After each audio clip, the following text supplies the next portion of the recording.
इस अध्याय में पढ़िए श्रावण पूर्णिमा पर किए जाने वाले कृत्यों का संक्षिप्त वर्णन तथा रक्षाबंधन विधि कथन। सनत कुमार बोले, हे दयानिधे, कृपा करके अब आप पौर्णमासी व्रत की विधि कहिए, क्योंकि हे स्वामिन, इसका महात्म्य सुनने वालों की श्रवणेच्छा बढ़ती है। ईश्वर बोले, हे सनत कुमार, इस श्रावण मास में पूर्णिमा तिथि को उत्सर्जन तथा उपाकर्म संपन्न होते हैं।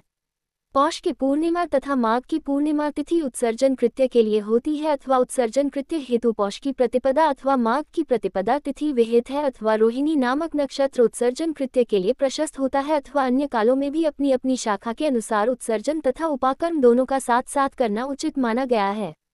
अतः श्रावण मास की पूर्णिमा को उत्सर्जन कृत्य प्रशस्त होता है। साथ ही ऋग्वेदियों के लिए उपाकर्म हेतु श्रवण नक्षत्र होना चाहिए। चतुर्दशी पूर्णिमा अथवा प्रतिपदा तिथि में जिस दिन श्रवण नक्षत्र हो उसी दिन ऋग्वेदियों को उपाकर्म करना चाहिए। यजुर्वेदियों का उपाकर्म पूर्णिमा में और सामवेदियों का उपाकर्म हस्त नक्षत्र में होना चाहिए। शुक्र तथा गुरु के अस्तकाल में भी सुखपूर्वक उपाकर्म करना चाहिए, किंतु इस काल में इसका प्रारंभ पहले नहीं होना चाहिए, ऐसा शास्त्रविदों का मानना है। ग्रहण तथा संक्रांति के दूषित काल के अनंतर ही इसे करना चाहिए। हस्त नक्षत्र युक्त पंचमी तिथि में अथवा भाद्रपद पूर्णिमा तिथि में उपाकर्म करें। अपने अपने गुह्य सूत्र के अनुसार उत्सर्जन तथा उपाकर्म करें। अधिक मास आने पर इसे शुद्ध मास में करना चाहिए। ये दोनों कर्म आवश्यक हैं, अतः प्रत्येक वर्ष इन्हें नियमपूर्वक करना चाहिए। उपाकर्म की समाप्ति पर द्विजातियों के विद्यमान रहने पर स्त्रियों को सभा में सभादीप निवेदन करना चाहिए। उस दीपक को आचार्य ग्रहण करे या किसी अन्य ब्राह्मण को प्रदान कर दें। दीप की विधि इस प्रकार है। सुवर्ण, चांदी अथवा तांबे के पात्र में सेर भर गेहूं भरकर गेहूं के आटे का दीपक बनाकर उसमें उस दीपक को जलाएं। वह दीपक घी से अथवा तेल से भरा हो और 3 बत्तियों से युक्त हो। दक्षिणा तथा तांबूल सहित उस दीपक को ब्राह्मण को अर्पण कर दें। दीपक की तथा विप्र की विधिवत पूजा करके निम्न मंत्र बोले, सदक्षिण सतांबूल सभादीपोयमुत्तमः अर्पितो देवदेवस्य मम सन्तु मनोरथाः। दक्षिणा तथा तांबूल से युक्त यह उत्तम सभादीप मैंने देवदेव को निवेदित किया है, मेरे मनोरथ अब पूर्ण हो। सभादीप प्रदान करने से पुत्र पौत्र आदि से युक्त कुल उज्ज्वलता को प्राप्त होता है और यश के साथ निरंतर बढ़ता है। इसे करने वाली स्त्री दूसरे जन्म में देवांगनाओं के समान रूप प्राप्त करती है। वह स्त्री सौभाग्यवती हो जाती है और अपने पति की अत्यधिक प्रिय पात्र होती है। इस प्रकार 5 वर्ष तक इसे करने के पश्चात उद्यापन करना चाहिए और अपने सामर्थ्य के अनुसार भक्तिपूर्वक दक्षिणा देनी चाहिए। हे सनत कुमार, यह मैंने आपसे सभादीप का शुभ महात्म्य कह दिया। उसी रात्रि में श्रवणा कर्म का करना बताया गया है। उसके बाद वहीं पर सर्पबलि की जाती है। अपना अपना गृह्य सूत्र देखकर ये दोनों ही कृत्य करने चाहिए। हयग्रीव का अवतार उसी तिथि में कहा गया है, अतः इस तिथि पर हयग्रीव जयंती का महोत्सव मनाना चाहिए। उनकी उपासना करने वालों के लिए यह उत्सव नित्य करना बताया गया है। श्रावण पूर्णिमा के दिन श्रवण नक्षत्र में भगवान श्रीहरि हयग्रीव के रूप में प्रकट हुए और सर्वप्रथम उन्होंने सभी पापों का नाश करने वाले सामवेद का गान किया। इन्होंने सिंधु और वितस्ता नदियों के संगम स्थान में श्रवण नक्षत्र में जन्म लिया था।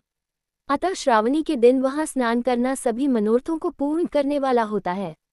उस दिन वहां श्रांग, धनुष, चक्र तथा गदा धारण करने वाले विष्णु की विधिवत पूजा करें। इसके बाद सामगान का श्रवण करें। ब्राह्मणों की हर प्रकार से पूजा करें और अपने बंधु बांधवों के साथ वहां क्रीड़ा करें तथा भोजन करें। स्त्रियों को चाहिए कि उत्तम पति प्राप्त करने के उद्देश्य से जल क्रीड़ा करें। उस दिन अपने अपने देश में तथा घर में इस महोत्सव को मनाना चाहिए तथा हयग्रीव की पूजा करनी चाहिए और उनके मंत्र का जप करना चाहिए। यह मंत्र इस प्रकार से है, आदि में प्रणव तथा उसके बाद नमः शब्द लगाकर बाद में भगवते धर्माय जोड़कर उसके भी बाद आत्मविशोधन शब्द की चतुर्थी विभक्ति आत्मविशोधनाय लगानी चाहिए। पुनः अंत में नमः शब्द प्रयुक्त करने से 18 अक्षरों वाला ओम नमो भगवते धर्माय आत्मविशोधनाय नमः मंत्र बनता है। यह मंत्र सभी सिद्धियां प्रदान करने वाला और 6 प्रयोगों को सिद्ध करने वाला है। इस मंत्र का पुरस्चरण 18 लाख अथवा 18,000 जप का है। कलियुग में इसका पुरस्चरण इससे भी 4 गुना जप से होना चाहिए। इस प्रकार करने पर हयग्रीव प्रसन्न होकर उत्तम वांछित फल प्रदान करते हैं। इसी पूर्णिमा के दिन रक्षाबंधन मनाया जाता है, जो सभी रोगों को दूर करने वाला तथा सभी अशुभों का नाश करने वाला है। हे मुनिश्रेष्ठ, इसी प्रसंग में एक प्राचीन इतिहास सुनिए। इंद्र की विजय प्राप्ति के लिए इंद्राणी ने जो किया था उसे मैं बता रहा हूँ। पूर्व काल में 12 वर्षों तक देवासुर संग्राम होता रहा। तब इंद्र को थका हुआ देखकर देवी इंद्राणी ने उन सुरेंद्र से कहा, हे देव, आज चतुर्दशी का दिन है, प्रातः होने पर सब ठीक हो जाएगा। मैं रक्षाबंधन अनुष्ठान करूंगी, उससे आप अजेय हो जाएंगे। और तब ऐसा कहकर इंद्राणी ने पूर्णमासी के दिन मंगल कार्य संपन्न करके इंद्र के दाहिने हाथ में आनंददायक रक्षा बांध दी। उसके बाद ब्राह्मणों के द्वारा स्वस्त्ययन किए गए तथा रक्षाबंधन से युक्त इंद्र ने दानव सेना पर आक्रमण किया और क्षण भर में उसे जीत लिया। इस प्रकार विजयी होकर इंद्र तीनों लोकों में पुनः प्रतापवान हो गए। हे मुनीश्वर, मैंने आपसे रक्षाबंधन के इस प्रभाव का वर्णन कर दिया जो कि विजय प्रदान करने वाला, सुख देने वाला और पुत्र, आरोग्य तथा धन प्रदान करने वाला है। सनत कुमार बोले, हे देवश्रेष्ठ, ये रक्षाबंधन किस विधि से, किस तिथि में तथा कब किया जाता है? हे देव, कृपा करके इसे बताए। हे भगवान, जैसे जैसे आप अद्भुत बातें बताते जा रहे हैं वैसे वैसे अनेक अर्थों से युक्त कथाओं को सुनते हुए मेरी तृप्ति नहीं हो रही है। ईश्वर बोले, बुद्धिमान मनुष्य को चाहिए कि श्रावण का महीना आने पर पूर्णिमा तिथि को सूर्योदय के समय श्रुति स्मृति के विधान से स्नान करें।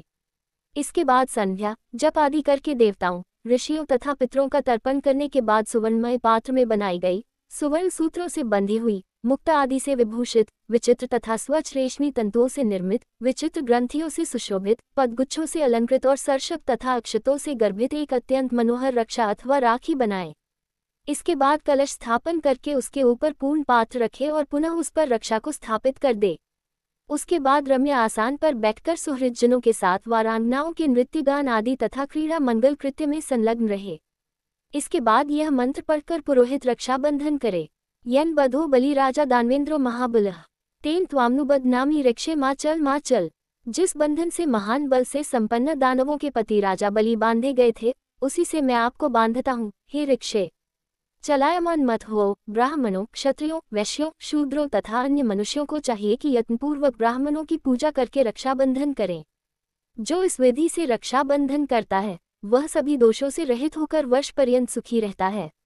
विधान को जानने वाला जो मनुष्य शुद्ध श्रावण मास में इस रक्षाबंधन अनुष्ठान को करता है वह पुत्रों तथा सुहृदजनों के सहित एक वर्ष भर अत्यंत सुख से रहता है। उत्तम व्रत करने वालों को चाहिए कि भद्रा में रक्षाबंधन न करें, क्योंकि भद्रा में बांधी गई रक्षा विपरीत फल देने वाली होती है।